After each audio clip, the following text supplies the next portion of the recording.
Welcome to this live recording. Now, for some reason, YouTube asked me to turn my screen this time, so it's a bit of a funny format, but the message hopefully will come through anyway. I'm Emma Rowena. I am a musician and a performer and an emerging author. I'm an intuitive healer and reader, personal and spiritual guide. And I am about to launch a book, or rather this spring I will launch my first book. It is a book where I share some of my journey from a life in chaos and fear to a life in empowerment, in growth and healing, in embracing whatever comes, in strength and confidence. So this is what I want to share with you, both in these videos, in everything I post in the future now, with my quotes from the book or whatever it is I'm sharing, my thoughts around the topics that I've been sharing in the book, and also in general in life. I want to inspire you to look for and create your own empowered life. That is my mission, that is my dream, my wish. Now, the post that I posted on social media yesterday had to do with connection. And I claim that we are connected. Now, I had a few responses with people who agree. I also know that there are quite a few people out there who do not agree or do not understand or embrace that idea, that concept. I do. And why do I? Because I feel it. Excuse me. Because I know how I can influence other people, and also how other people influence me simply by being, by thinking, by feeling in a certain way. We radiate certain energies and emotions and vibrations and waves that ultimately must touch somebody else, because waves move through the air, right? And when different wavelengths meet, things happen. They either crash or collide and they do not coincide, or they actually find their rhythm together. Now, if you're in a room with people who feel in the same way as you, whether you're happy at a party or a celebration, or you're sad at a funeral or another sad occasion, then you will all be in the same form, the same sense of emotion. You will be on a wavelength. Now, if in this happy, joyous occasion, somebody comes in who is very angry, this will impact the whole feel of the whole group of people. I don't know if you've experienced this. I have. It's quite powerful. The opposite can also apply. If you're in a room where, for instance, a meeting and things are heavy and you're not getting anywhere and there are arguments and people are sort of distracted and you get tired maybe, and somebody comes in full of vibration, of oomph, of joy, of excitement and ideas and passion, because maybe something good has happened in their life or they've seen the light or whatever, and the whole atmosphere in that room will lift. How can one person impact so many people? Well, that's a good question. But there are certain emotions that can actually have a great impact on us. But also I like to think maybe it's because it's a shift. Maybe it's something that's completely different and it ruffles all the energies and the wavelengths of the people there, and they start somehow wanting to vibrate in the same way, or they start following the lead, if you like. If you go into an elevator and there's been a quarrel, or maybe you're in there with a couple who's sort of barely speaking to each other, you will feel it, you will know. And I actually have one story that I like to share with you. I have a son, and when he was quite young, he was 5, we were on a trip together we were a few people, and 2 of the people on the trip were having a heavy argument. And especially one of them was very, very angry. She was fuming. You could almost see the smoke coming out of her ears and her nose. And the topic doesn't matter, but the point here is the sensation. And we were on this platform waiting for the train. My son was not aware of the quarrel. We had managed to keep him out of it. But we were all there, And this angry person stepped away and walked away from us. And my son was chatting away happily, and suddenly he stopped and he turned and he looked behind him. He had no idea that there was a fuming person behind him, but he looked and he felt it. And you could see his whole attitude changed, his whole expression changed, as if in wonder. What is that sensation? And then we managed to sort of bring him out of it and continued the conversation. Now this situation resolved, but it was so powerful to be witness to that little boy's sensation of what was going on way, way behind him. This other person was way at the other end of the platform and he could feel it. So we can sense each other. We connect to each other. What does it mean though? How are we connected? Where does this come from? Why are we connected? Well, I believe that we are infinite souls in a physical manifestation. Our bodies, our physical presence is an aspect of who we are on this earth, in this life. And we are more than that. We are energy. We vibrate energy. Now, this has been measured. So there is energy. I mean, our bodies vibrate energy. We have warmth that come out of us, and you can feel it yourself. If you try feeling your hands together, at some point you can pick up that there's a bit of a resistance there. That's your energy that sort of radiates beyond your physical self. And it's also been measured that different emotions have different sense of density, or different wavelengths, if you like. If you probably recognize this. If you're angry, you can feel a certain energy and density, a condensed sort of movement, but force, right? Anger is force. If you're depressed, it's very, very forceless. It's stagnant. It's depressed energy. When you're joyful, when you're having fun, things flow easily. The vibration is higher. The waves move quicker. This has been measured. Now imagine that you vibrate this joy out and somebody who is quite heavy or sad sits there. Sometimes they will not be able to pick up because it's too much for them. But you can shift this sense of energy around this person and maybe even help this person to come out of the heaviness. I don't know if you've ever been in a difficult situation and you've shifted your localities, you've gone to a different kind of, I don't know, whether it's work, you're having a quarrel at home, you go to work, or the other way around, you have a quarrel at work and you come home and in the beginning it's with you, stays with you, then something happens that brings you out of it. You watch a good film, or you have a lovely meal together, or you watch your kid play some sort of sport and you cheer him on. This heaviness is gone. So you can shift it by simply shifting your location. Now, what does this have to do with connection? Imagine that we are energy and we come from something or somewhere. I believe that there is some sort of a unity, a source. Some people like to refer to it as God. You can use whatever word you like, the universe, your higher wisdom, if you like. I believe that there's a certain unity and that we all radiate from that, but we have different aspects of it. As if a crystal was shattered and the core is still there, but all these little pieces have different shapes and different hues of the actual wholeness. Now, I believe that this is possibly how we are connected. I'm not a scientist, except I'm a researcher. I research all my experiences and I research everything that I learn and that I discover and that I'm shown. And this is how I feel about the connection, where it comes from. Now, it doesn't really matter where it comes from. The point is that you can feel it. And I'm sure that if you think about somebody in your life, somebody you know well, you'll have a sense of who this is.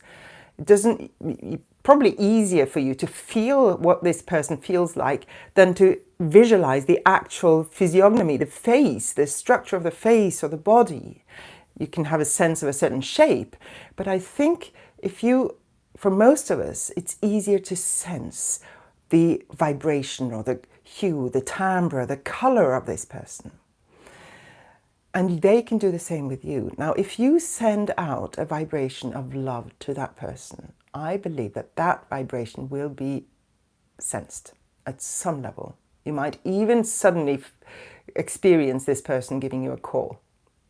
If you send out an energy of anger or blame, I also believe that this is an attachment that reaches out to the other person.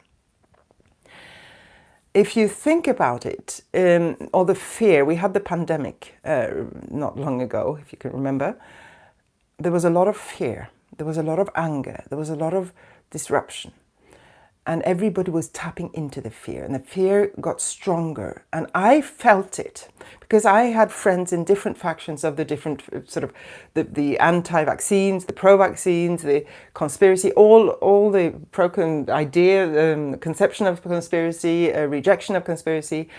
And there was fear in all of the sections. And I was standing there and I was trying to keep calm. And a lot of us were trying to keep calm, but it was hard because this was a vibration that was permeating the whole globe. And I know that a few people managed to sit down and meditate on peace. And I know also that this has been researched, that if enough people, I think it was like 1% of a population, sit down and meditate on peace, the level of conflict is reduced. We influence each other, we impact each other, we are connected, we can sense each other. You can sense another person's grief.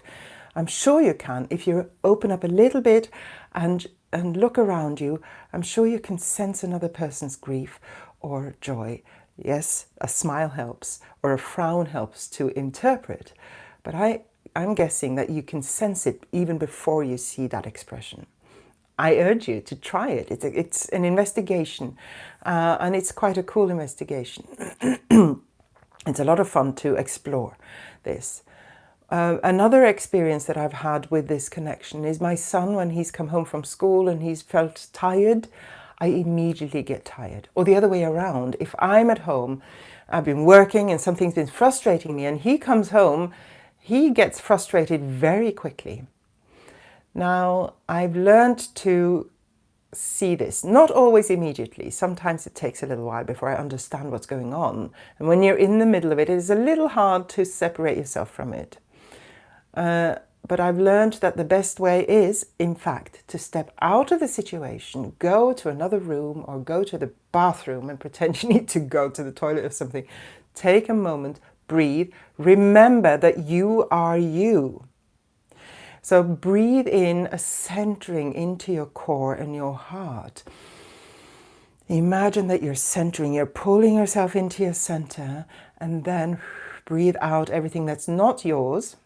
And do this 2 or 3 times until you can feel yourself calming down and becoming yourself again, coming home to yourself. Imagine, even if you want to go further, that you have a big bubble of energy, of light around you, supporting you, holding you. Some people call it aura. I call it the energy field.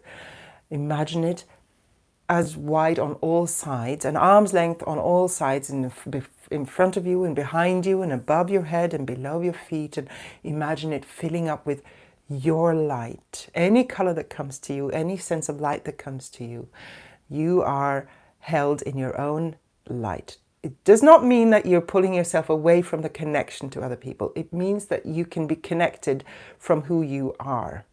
And you can connect with a sense of presence and love that is you, rather than bringing in somebody else's energies and sending out disturbed energy from you. You are held in your own field. You radiate your own color. And you can still sense the other people, but you will not pull. You don't need to pull them in. You don't need to pull other people's grief into you. You don't need to extend your anger to the other person. You can acknowledge the anger or the grief in yourself and allow yourself to be held by this beautiful healing light.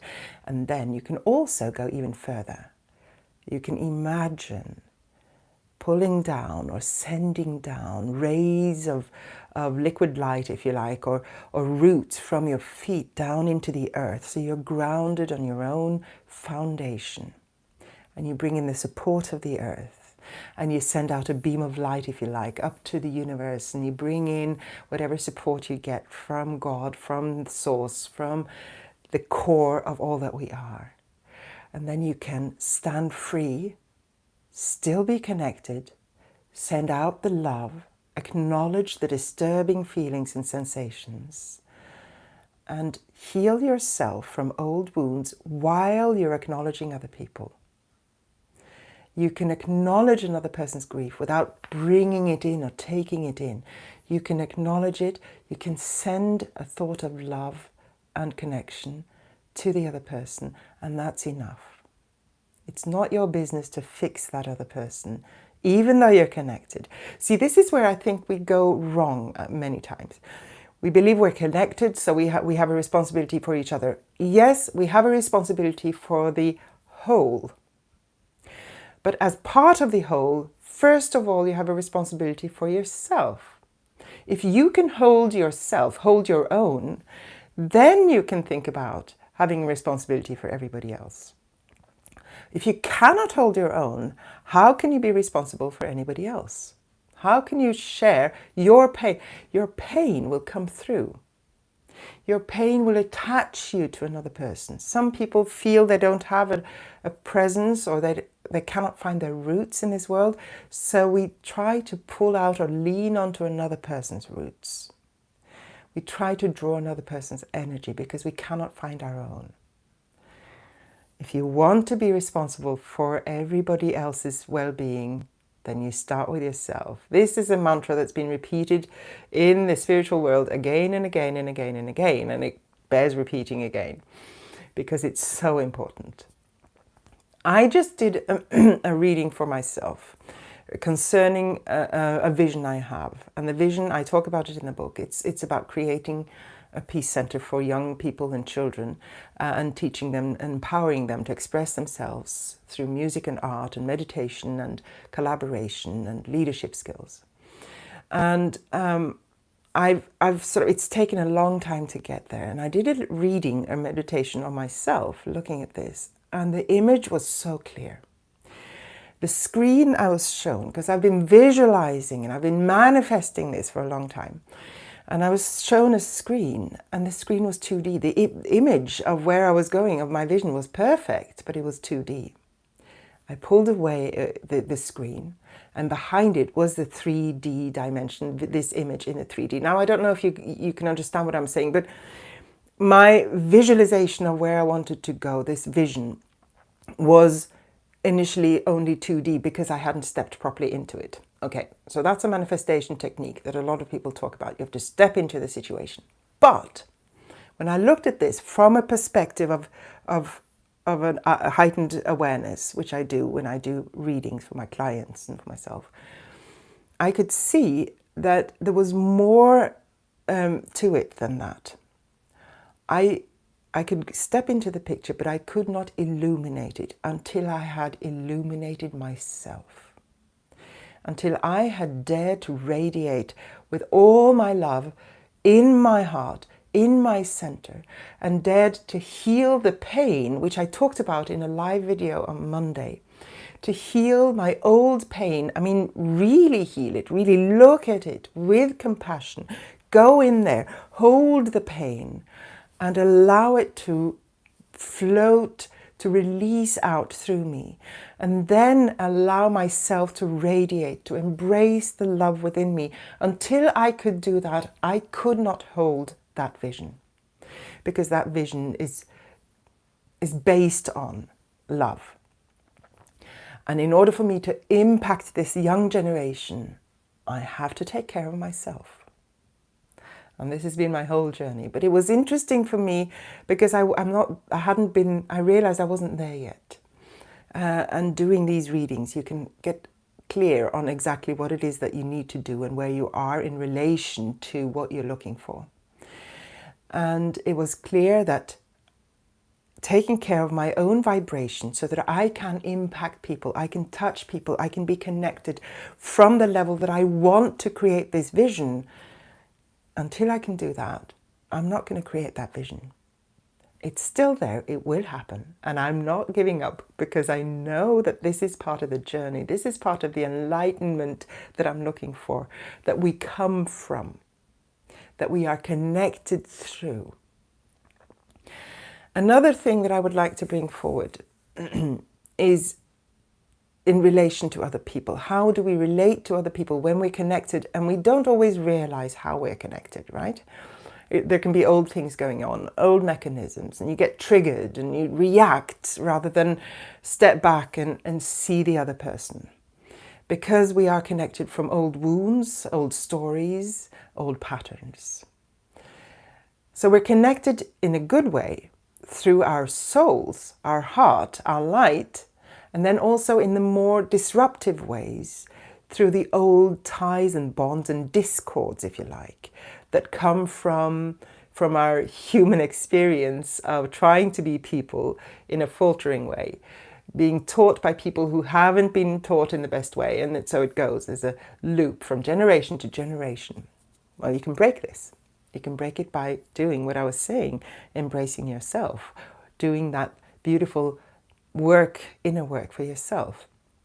But there's one more thing that you can do if you want to enter a meeting or a space with another person or other people, and you're a little bit nervous about the energy and how it feels. You can say to yourself two things. I was given this by two different people. My guide, my business mentor, Patrick Chassange from France, he told me that before you enter a meeting, you just bless the person. Send a blessing, and then you can enter. And then there was, through Mike Dooley's regression workshop, and I cannot remember her name, but Myra, her name was. She did past life regressions with a group, and she said if she walks into a bus or into a meeting or anywhere, and she says, "But the light in me sees the light in you," something changes. You connect from that higher perspective that you are originally, by nature, connected through. So rather than connecting in fear or anger or frustration, you don't want to meet people, you say, okay, you don't have to do anything. Just remind yourself, remind your subconscious, your soul, your light, that your light, the light in you, can see the light in the others. And you will do this. Just trust it, let it go. You don't have to feel it or sense it. You might, but the intention is enough. This is a beautiful way of practicing and opening up to a connection that uplifts, that heals, and that shows us the beauty of life, the beauty of connection, rather than the frustrating connections that sometimes come when you feel invaded, when you feel rejected, when you feel wronged in some way. We lash out and react, and we connect with these angry or grief-ridden or fearful chords, if you like, or connections. This can be worked with as well in readings and in energy work, but you can do a lot yourself. You can heal your relationships yourself, first of all, by healing you, and by coming back to you, and by discovering and rediscovering your heart, your love, and how to radiate this for yourself, from yourself, so that you walk into a bus and you simply are, and they will pick it up. The other people will sense your light. I've sometimes experienced, when I've been in a good place or uplifted, that suddenly I notice that a lot of people look at me in wonder almost. And I've seen this also. I don't know if you've experienced seeing somebody that you don't know why you're drawn to this person. It's probably because that person is in that moment in their light. And you feel the light. And this is what we're drawn to. It's like moth towards the candle, right? Or to the light. We are drawn to that which is uplifted and which is love, which is light, because that's our nature. And so, yes, we are connected. And we are connected beautifully. But sometimes We become connected disruptively from old mechanisms that we as humans naturally bring on, because we are infinite beings in a body. There is friction between that. We are unlimited and we're limited. There has to be friction. This is part of the human experience. This is part of the experience that we are here and able to explore, to sense, to feel, to dance with, to play with. So I invite you now to be a bit curious. How do you feel connected to the people around you? How do you feel connected to the events, to the stories going on around you? To the news, the people in the news? And are you able to connect to your own beauty? That which is connected to source, or whatever you want to call it. That which is connected to love. Okay, my dears. I am going to go out and shovel some more snow. We've had so much snow today. And I'm going to go build some physical muscle. And in the meantime, I wish you a beautiful, beautiful day. I hope that this has inspired you to explore your beauty, explore your options, your passions, your heart, and your connections. And to move forward with hope, with optimism, with the wisdom and knowing that there is always a possibility, an option for feeling connected in a good way and for feeling love. I send you many blessings. Bye-bye.